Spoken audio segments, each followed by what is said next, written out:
We're here today. We want to thank City Manager Kevin Murphy for joining us here at the Sun.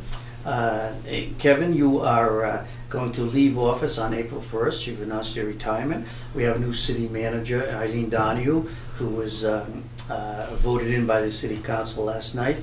You've had a pretty good run in your 4 years as city manager. We'd like to talk about some of those highlights. If you could give us a little snapshot going back to what you thought about, and after your 19-year career in the state legislature, what you were thinking at that time when you took over as city manager, and did you feel that you've accomplished all that you wanted to do? Yeah, I really feel I have, because one of my primary tasks that I pursued when I was in the legislature was education. From the first day I entered, I asked the Speaker to put me on the Education Committee, which he did, and I served on the Education Committee, and then I became chairman of the Committee on Higher Education. And I've always felt that education drives everything. If a person has a good education, they're going to succeed. And the three pillars that I established when I became city manager was public safety, economic development, and education. But education really drives the other two pillars, because if you have people that are in school, kids are in school and studying, they're not out on the streets causing trouble. And if they graduate from high school or graduate from a higher institution, they're going to get a good job with benefits, and they're not going to be causing trouble out on the street. So education drives public safety. And we all know that education drives economic development. I mean, Kronos, Markley, Maycom, those companies came to Lowell, and one of the basic reasons they came to Lowell was the proximity to UMass Lowell and Middlesex Community College. So again, it's education. So education has always been one of my top priorities. When you say education, right, what specifically, and this is maybe getting in the weeds a little bit, but like I heard talk about net school spending, you increased that for the Lowell. So can you hit on a couple of the specifics on how you achieved the education pillar? Well, basically, when I talk about education, I want to make sure that we fully fund education from K through 12 all the way to higher education. And we weren't fully funding K through 12 in Lowell, and they were being shortchanged. When I came here, see, the Commonwealth of Massachusetts Department of Education sets up a basic amount of money that they feel a municipality should spend on their students each year to get a quality education. When I came here, we were $3.8 million under that figure. And that's uncalled for. That's shortchanging the students. So what we did is we made some hard decisions. Instead of creating new positions and new programs, what we did is we took any extra money we had and we funneled it over to the school department so that we would increase that net school spending. And I'm going to be honest with you also. That maintenance of effort where it's the most confusing thing in the world.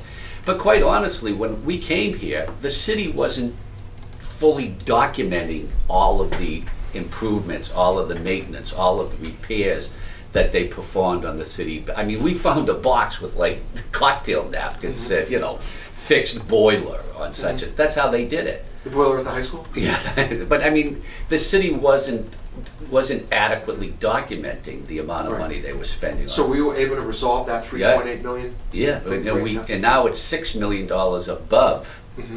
As we sit here today, $6 million above the net school spending requirement. So, I'm pretty proud of that, and I think that's helped out the residents of Lowell. But with that said, it's time for the school department to tighten their budget.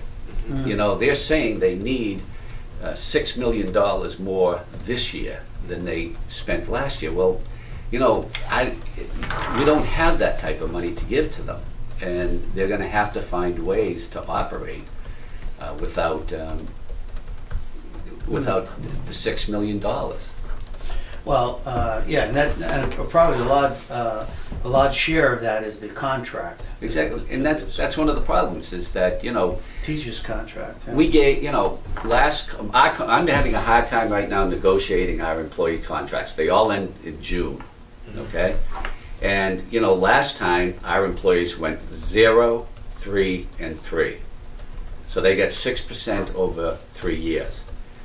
We puff our chest out and say we give all this money to education, and the school committee gave the employees and the teachers in the school department 9% over the same 3 years.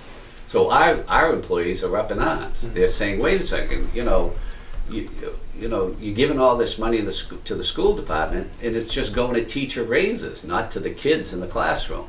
So they make a legitimate argument. So we've got to make sure that the school department is spending their money wisely and not just on teacher raises. Is as you leave, is the relationship between the school department and City Hall better than when you first started, or is it the same? You've had a tough year and a half or 2 years over the school, the school high school project and the siting of it. Yeah. It seems at times that both entities were never on the same page. Well, but it's I don't think the relationship is as good as it could be. Is I think that sometimes, and I'm sure the school department blames us, is that I think sometimes they think we're too heavy-handed with them and mandating things. But we just think that they spend too much money, and we're trying to rein in that spending. And that's where the conflict is right now. And that's nothing new. No. But Before I came here, I was a lawyer in another school system, and it was the same dynamic. My brother Gary was a superintendent of schools for years.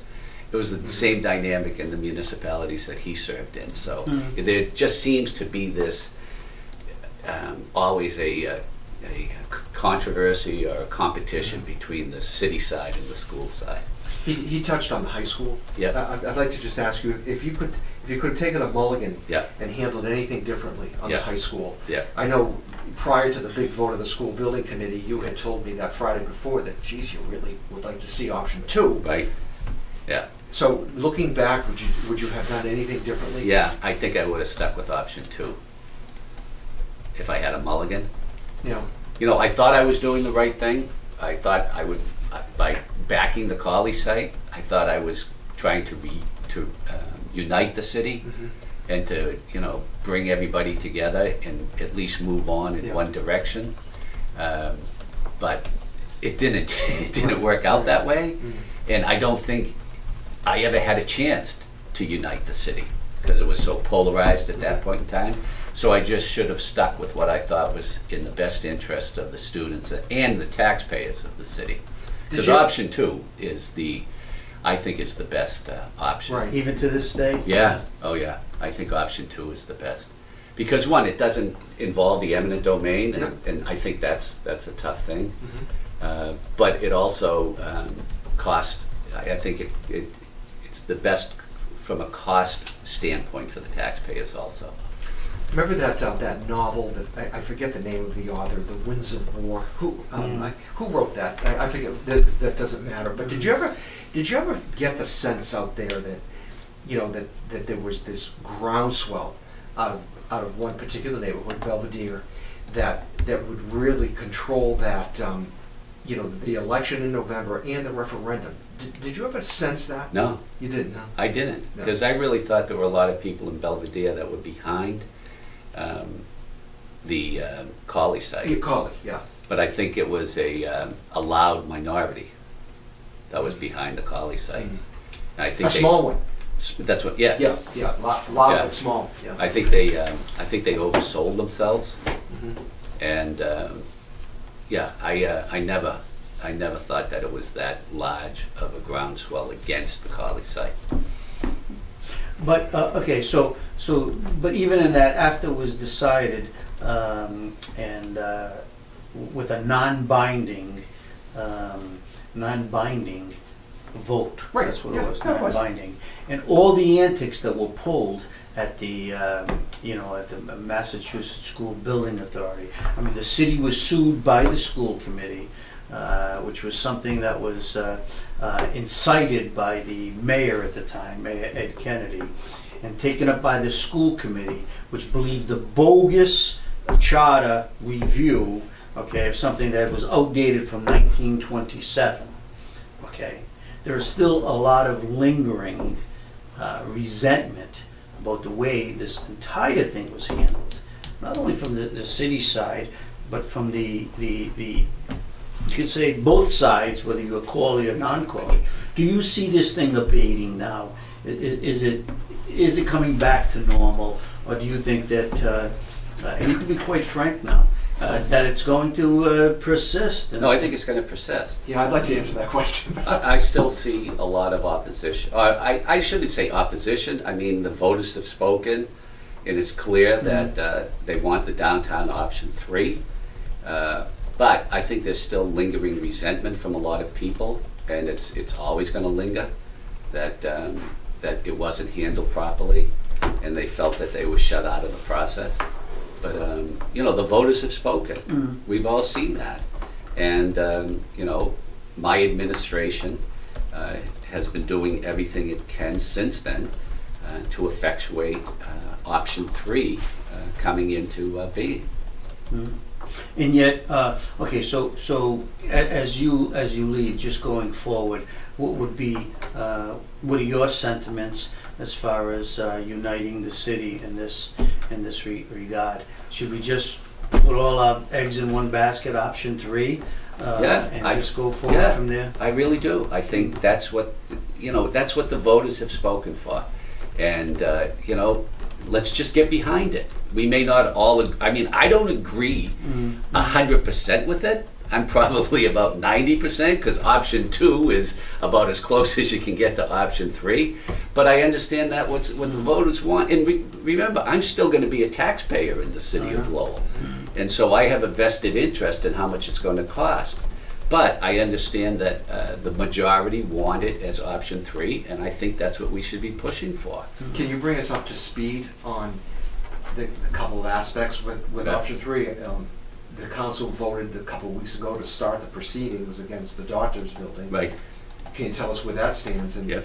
is there a meeting this week? Yes.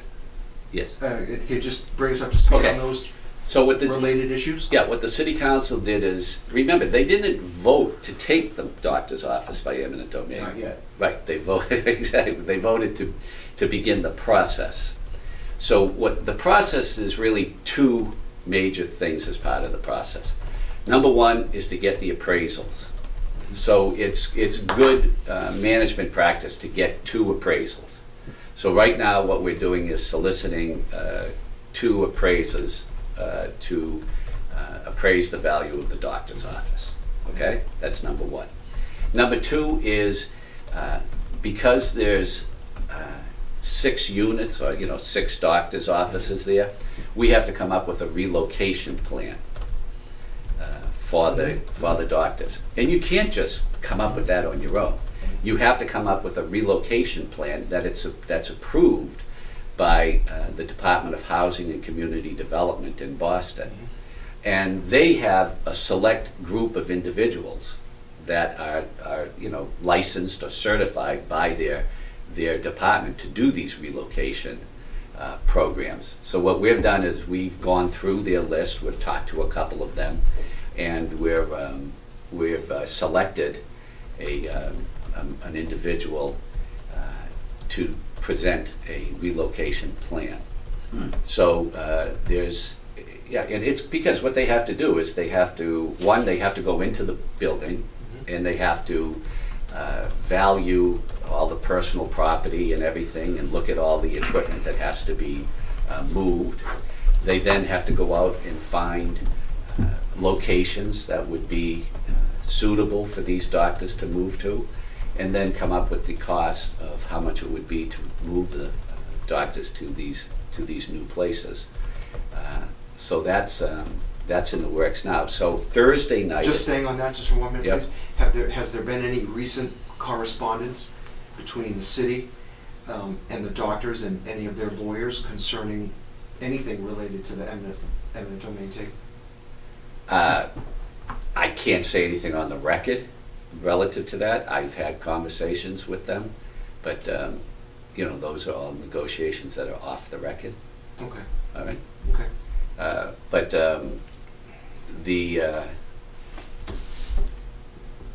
so Thursday night at 6:30 is the school building committee meeting.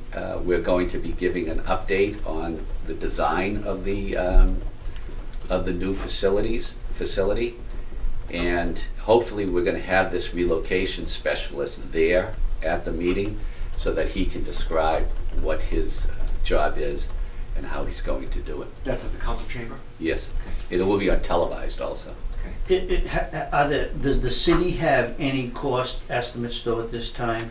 What it might, what the total cost might be to follow through on these eminent domain proceedings and relocate? Do we have any estimate or? Well, no, I mean, we have what is, you know, we know what the appraised value is of the building, but that, you know, that doesn't mean that it's the actual value. So, no, we really can't. Okay. We can't tell you what the exact cost is. Do you mean just for the building, for the entire project? For the entire? Yeah, no, because that's what the relocation specialist is going to be determining also. Okay. So you've got two things. You've got the value of the property and the cost to relocate them. And that's what you put together as the total cost. And a lot has been said about if the dentists, the physicians have hired an attorney. Yep. Okay, so from their end, could they hold up this project, or is once eminent domain is done, it's done, and then they can continue to sue in the courts, but we take physical property, right? From, you know, having done eminent domain in the past and knowing, you know, I can't predict the future, but based upon my education and experience, is that in order to hold up the eminent domain process, there has to be some uniqueness to the facility. For example, when we did the Hamilton Canal eminent domain takings, and we took the Lechulis building, apparently there was some, you know, historic turbine, which made it a unique property, and that held it up.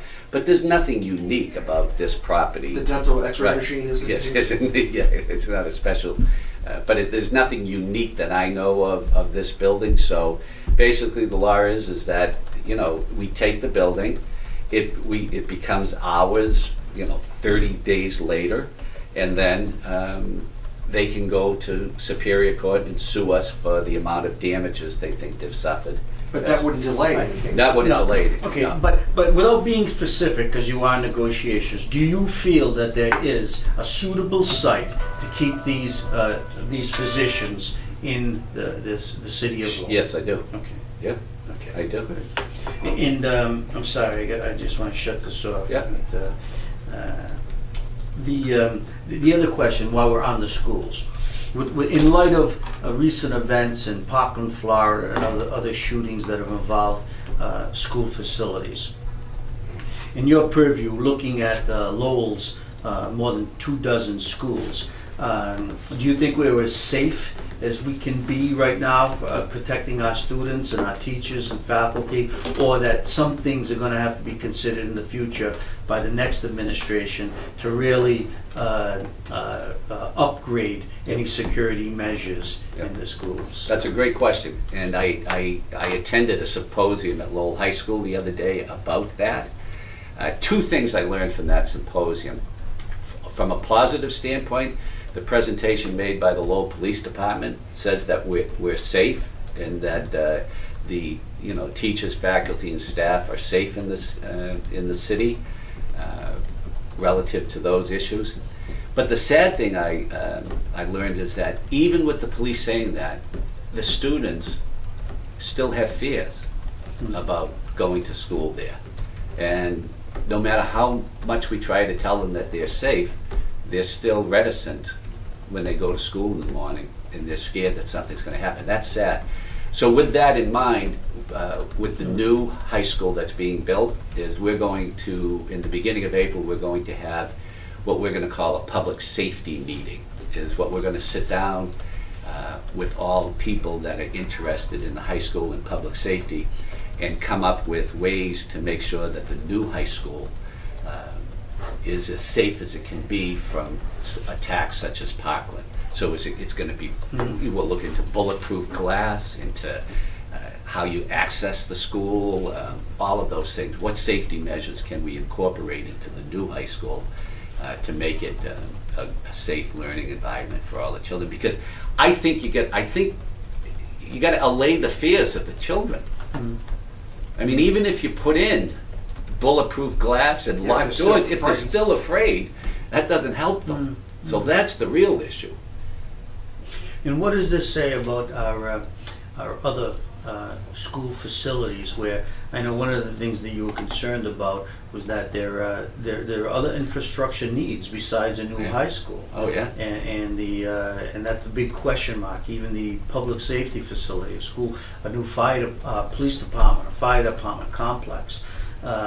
So those places will eventually have to need upgrades too. So what do you think will be the new administration's biggest infrastructure, to go along with Jim's point, objective? What will it have to, what will the next city manager have to address when it comes to, besides the high school? The public safety building. We need a new police and fire building. It's paramount. And the real thing is going to be is just saying, listen, we have to bite the bullet, and we have to come up with the tax revenue to build a new public safety. And you can do it. And you can do it in a unique way. As we looked into it, but we just couldn't get the resources to do it, is, over in the Tierney Street area, you could build a combined police, fire, and DPW facility. That's what towns do right now. If you go to towns, you don't have a fire station, a police station, and a public works department. They're all together because there's a reason for it. One of the biggest maintenance issues are their motor vehicles. All the fire trucks, the police vehicles, the DPW vehicles. So what you do is you just centralize the maintenance facility, and everything is repaired there. And so it's an economy of scale. And then the police don't have to be in downtown Lowell. The fire department doesn't have to have their headquarters in downtown Lowell. They can still have a presence, but they don't need to have. We don't need to have 50 police vehicles parked right off Arcan Drive. We could move it over to the Tierney Street area, have a combined facility. We could then sell off the DPW building out on Middlesex Street. I'm sure we could get a good amount of money for that to offset some of the costs. And then, we could do something with the JFK Plaza. How about a public park, an open park? Well, public park, or maybe somebody will want to build an office building there. Does the city own the property on Tierney Street? No, but we could certainly negotiate for it.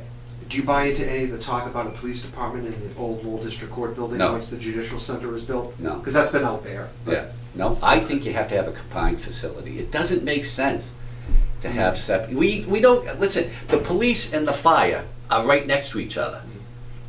And their maintenance facilities are separated. You've got the fire department right there, but you got the police over by the Lord overpass. It doesn't make sense. Everything should be in one spot, and I think that's the best way to go. And then who knows what you could do with JFK Plaza? We wouldn't need all of it for city use then, because the police and fire would be gone. Maybe somebody's interested in building an office building there or something. No, that makes sense. Why don't we? Well, no, I was going to just segue talking about projects. You've had a pretty good run with economic development, and also with forging new partnerships. You had the master agreement with UMass Lowell. You got a new 10-year lease with David Heller, new owner of the Spinners. But new companies coming into Lowell or expanding. Can you just talk a little about that and how that impacts our revenue base and profile? Yeah. Well, I mean, first of all, the Spinners. It was the most difficult negotiation I encountered in my entire career, public or private. It was incredible, and But one thing I knew all along is we couldn't lose the spinners. It's the fabric of our city, the spinners, and we need them. So my ultimate goal was to make sure that the taxpayers weren't paying for the spinners to operate at LaLasha Park. So we finally were able to fashion an agreement that we were going to be able to borrow a sum of money to make the improvements that the spinners wanted, the lights, the turf, the right field group area. That we were able to borrow that money, and with money that the UMass partnership agreement was providing, and with the rent that the spinners were paying us, then the taxpayers didn't have to foot the bill for that, for those improvements. So I think in the end it turned out to be the best deal for both sides. You know, we both walked away unhappy, which means it was a good deal.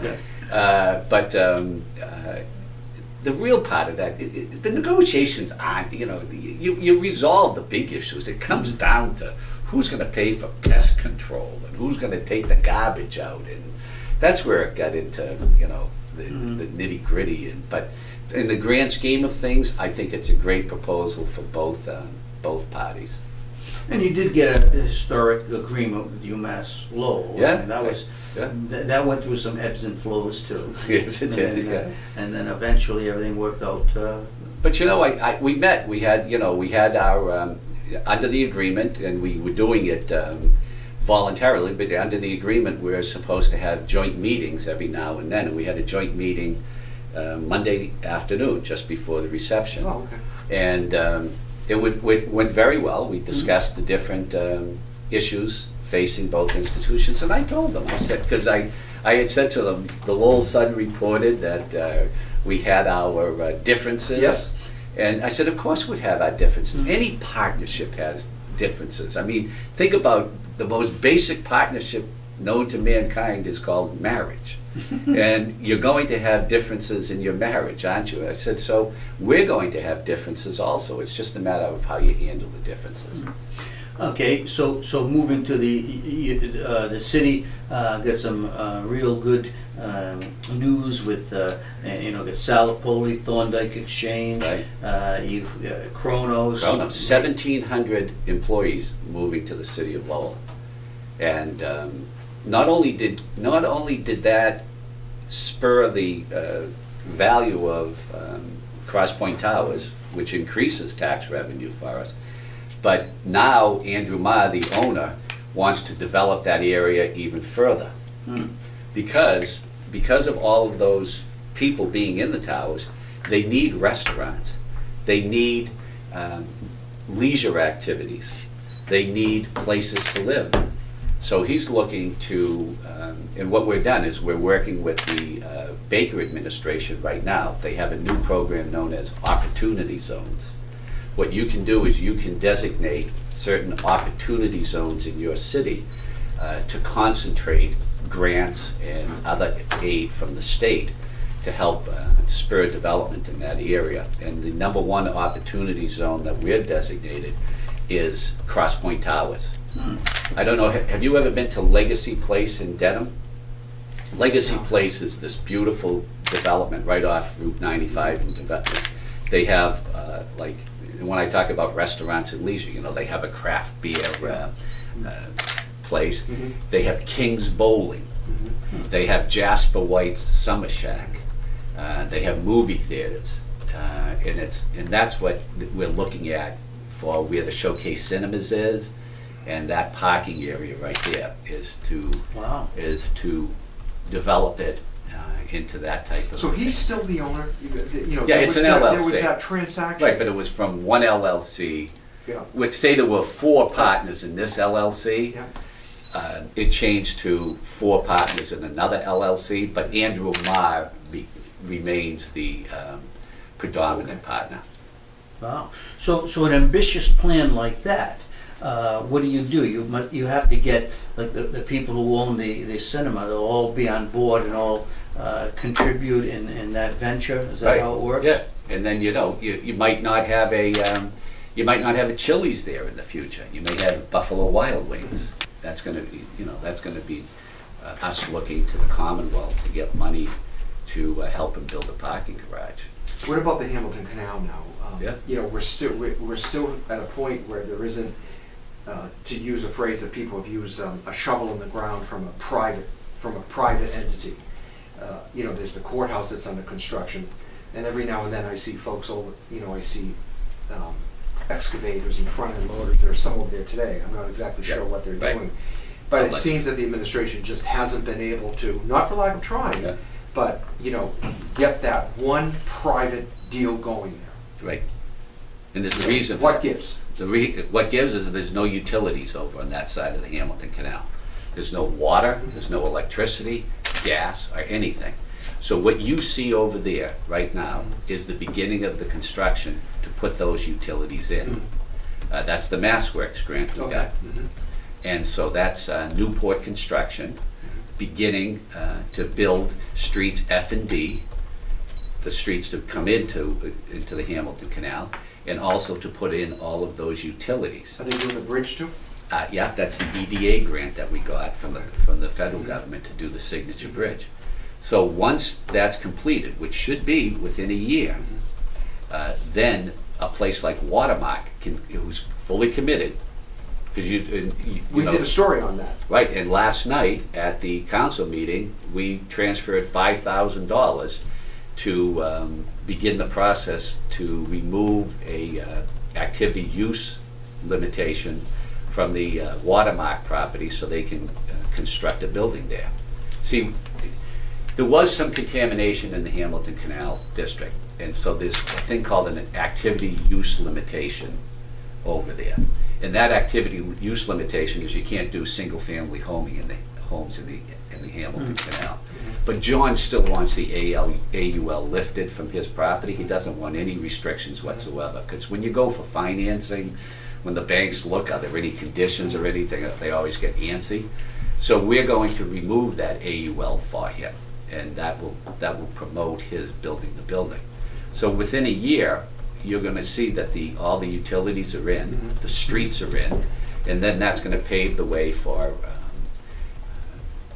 John to start Watermark. I've been negotiating right now. There's somebody who wants to build a hotel there. I mean, yeah, it's just in its infancy, but there are people who are now, getting some interest in it now that it's coming to a point where they could actually build something. I mean, right now you can't build anything there. That's the problem. What about the Lopoli proposal? He wants to put something in there too, doesn't he? Yeah, but I'm going to be honest with you. It hasn't gone far. It really hasn't. I mean, his Thorndike Exchange project is behind schedule. So I mean, he's going to finish it, but it's behind schedule. But I don't have a lot of confidence in that project. I have a lot of confidence in the S&R Corporation and a lot of confidence in Watermark. What about the parking garage that has to go in? It's all designed. It's it's going to be going out for bid, and that will be finished by 2019. So that's ready to go. One other thing that you were able to do in your administration with the Tiger grants, Yes. which was a major home run, Right. because we had a lot of, there were 8 or 9 bridges, infrastructure, 13 altogether, and so that was a big, that was a really major home run for the city. You want to just expound a little on that? That I was have a question concerning that too. a courageous Why do you say that, courageous? Why do you? because it was a risk. It's a real risk, but Marty Meehan and I sat down and we plotted a strategy to take over those bridges, and it was a risky venture because there were a lot of unknowns as to how much it was going to cost, how much of the grant we were going to get, and but we put together a great proposal. And the federal government delivered the entire grant in one fell swoop. And that's unheard of. UMass Lowell came up with $2 million, put towards the project, and the city government came up with 3.5, and the Commonwealth of Massachusetts came up with another 3.5. You had to remove one bridge though, right? Yes. Because of the lack of total Money. funding. Correct, yes. The Suffolk Bridge. What we Right. did is we took the bridge that was in best repair Mhm. and took that Right. out of the Tiger grant. We still need to do some improvements to it, Mhm. and we continue to apply for money from the Commonwealth to do it. And I'm confident that we'll be able to get something, but we're ready. The good thing that came in is that the bids just came in, and they came in $2.5 million under budget. Wow. To do all to do them all? Yeah, so that's good. The bridge that you had to remove from the list to have a Nell do, there was one, right? Right. And that's the one right next to the Sac Club? No, the bridge No? we removed is the one that goes into the Wanalancet Mills. Okay. Have you gotten any complaints about the bridge at the Sac Club? Just And how- from myself, I mean, because I used to go home that way. Well, it's just such an awful scar. It looks like there hasn't been a worker there Oh, yeah, it in is. months. Really? Yes. But that's in the project. Yeah, no, that's No? a separate one. That's, What's the the separate? Commonwealth is fixing that bridge, Oh, is okay. replacing that. Okay. Well, it seems that there hasn't been any work. Really, I drive by there, I'll take a look at You know, it. right up past the Olympia. Yeah, because I avoid it now, because there's no going anywhere when you go that way. Yeah. But when all these bridges are done, it's gonna really Oh, yeah. reshape the landscape. It's gonna be a more attractive city. UMass Lowell students, they'll benefit from it. Absolutely. I mean, this is, Everybody- I mean, the if you- traffic If flow you is had to gonna do these one by one, it'd probably be. You'd never get them done. 50 years. Yeah. Yeah. So this will really change the. Oh, yeah. And improve the. And the fire trucks are gonna be able to go over them, buses are gonna be, Buses, that are gonna be able, go over them that they can't do now, so it is a big difference. Lastly, can you tell us anything about the budget that you will be submitting to the new city manager? Anything new that you're initiating in this, or is it gonna hold the line on taxes? Can you just give us any highlights at all about the new budget as you leave? Yeah, I mean, the budget contains very few new positions, and if there are 5 new positions, 4 of them are grant funded positions, so it's not coming out of the tax levy. So the only taxpayer funded additional position that I know of is, what we're doing is, right now, our MIS person in the police department was a uniformed police officer. And we'd rather get the uniformed police officers out onto the streets. So what we did is we're creating a civilian MIS position in the budget so that we can have a civilian doing their MIS work and put another uniformed police officer out on the street. What we're doing is, in order to make sure that we don't increase taxes substantially, what we're doing is we're decreasing our cash payment to the school department by $2.1 million this year. Because for the 4 years that I've been here, the city side has tightened its belt every year and the school department hasn't.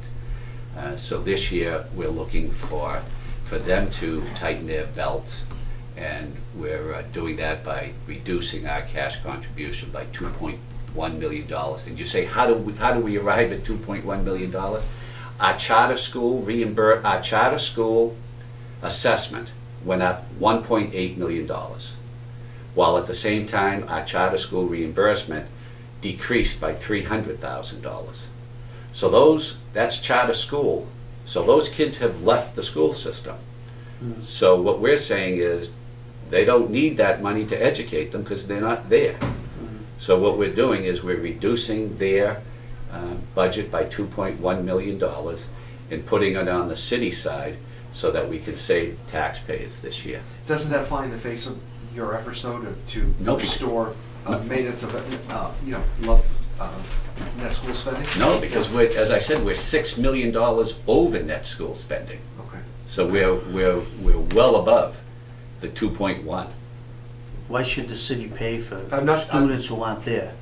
I mean, if anything. That's not my call, I just wanted him to explain that. Yeah. And the school department has the same amount of teachers, even though they have less students than 6 years ago. And this So, is on top of a request that the city received for $6 million more? $6 million. But let me just tell you, the school department this year, with the increase in Chapter 70, okay? Even with the 2.1 less in the cash contribution from us, their budget is going to increase by $3 million. So they're getting $3 million more next fiscal year than they had this fiscal year. So they're getting an additional $3 million. They need 6. They're going to have to get rid of that other 3. So they're not looking to cut $6 million. They're looking to cut $3 million.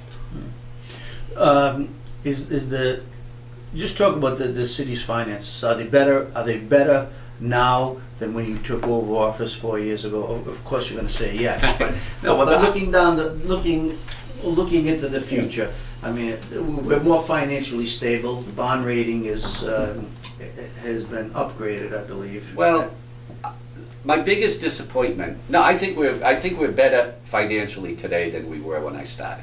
Okay. But my biggest disappointment is our bond rating, and my disappointment is how they arrive at a bond rating. Is S&P, you know, we deal with them. We had a conference call a month ago. We've had them up here to visit the city personally. And they always talk about we have strong management in the city, sound fiscal practices, but we're a poor city. And therefore we don't get a A+ bond rating. And it has nothing to do with our budget. It has nothing to do with who the city manager is, who the chief financial officer is. It all has to do with the makeup of our society in Lowell. And to me, that's the most disappointing. So when you see the, you know, like Chelmsford has a AA+, it's not that they're any better off than us. It's just that they have a higher standard of living in Chelmsford than we do in Lowell. And to me, I think that's the most discriminatory practice I've ever seen in my life. But under your administration, the bond rating has not been... yeah, it hasn't gone down. It hasn't gone down. No. Has it been stable all 4 years? Yeah, it's been stable all 4 years. Right. But it's impossible for us to, the problem is no matter what we do, we can't go up. Now, is it the same way with, usually municipalities have 1 or 2 bond rating agencies, and you reference Standard & Poor's. Sometimes Fitch does it too. Yeah, right? we just have these Standard & S&P, Poor's. yeah. Okay. But we can't go up, Chris. Yeah, yeah. And it has nothing to do with our management. It has to do with our socioeconomic status as a city. And I've always felt that's... I almost didn't participate in the last conference call because I said to them, it doesn't matter what we say. I'm going to spend 2 hours with these people. You know, Brad from New York, you know, he went to Fordham Business School and he's trying to decide what our bond rating should be. Well, let's sit down. Let's just discuss. We haven't discussed public safety. You know, we've hit economic development. We've hit this education. That was one of your pillars. Yeah. So we should just touch on that a little bit and I have a quick follow-up questions. You know, last week we had the story, it just seemed like awful deja vu where 4 people, you had to battle with that, but it seems that... People what? What are you talking about? The 4 people who... On last Wednesday we had 4 fatal overdoses. Fatal overdoses. Yes. And you know why? Clarify for the people who are... You're right, I'm sorry. watching. I'm sorry, boss. Who's watching that? Oh, They it's will going to be. be streamed live later. Yeah. I think one of the major reasons that they were fatal overdoses is because all 4 were alone. Right. There was nobody there to to administer Narcan to them. So I think that was a great reason behind it. But I have to credit Jeff Winwood. He's probably going to be one of the best appointments I made in my administration. You didn't have a choice. But I think he's terrific. Do you know he went out one Saturday night to get a pizza for his family? Yes, you told me about that, but unfortunately the pizza parlor never wanted to do a story on that. Oh, okay. He went out to get a pizza for his family, and the guy's overdosing in the booth, in the pizza joint. Yeah. So he goes out to his car, gets Narcan, administers Narcan, and saves the guy's life. Yeah. And so, but Jeff, in our theory is, and I know it wasn't like this in the previous administration, is, but you don't put your head in the sand when something happens. Lowell isn't the only community with an opiate abuse problem. So when we have issues like a bad case of fentanyl coming into the city, we're going to issue an alert, and we're going to say to family members, hey, listen, watch out for your child, watch out for your husband, or watch out for your brother and sister. There's a bad dose of drugs out on the street, and monitor them, because we don't want something bad to happen to them. So we've done 2 in recent memory, but hopefully they're saving lives, and I think that's the most important thing. What about over the police department? Now, I think if we looked at the crime statistics, we'd see that overall crime is down. Yes. In terms of murders, and although there was an uptick recently, you know, with the incident on the Gallagher Terminal, Right. and 1 or 2 others. But talk about the police department and the police department under Bill Taylor, under your leadership. I think Bill Taylor's done a great job, but you know, it comes down to the patrolmen that are out on the street, and I think the patrolmen have done a great job.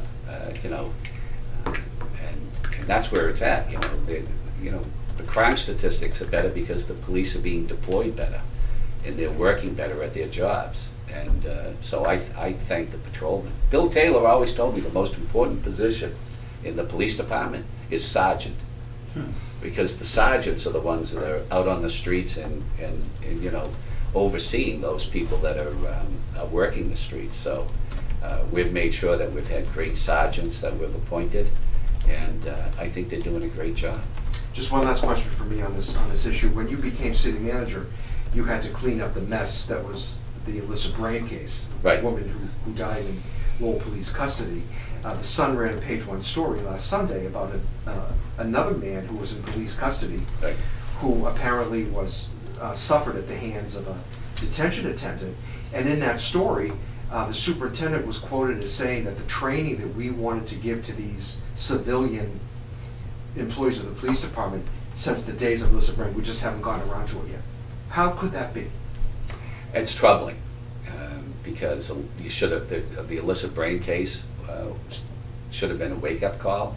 I was under the impression that they were getting the training, and that's something we're working on right now, because training is important, especially after a case like that. It costs the taxpayers a pretty penny to settle that case, and so don't worry, we're working on that.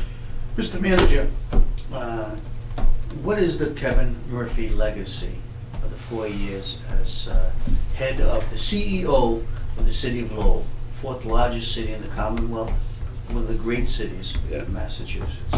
What would you like people, as you leave on Sunday night, think of if they had to look back of the Kevin Murphy administration?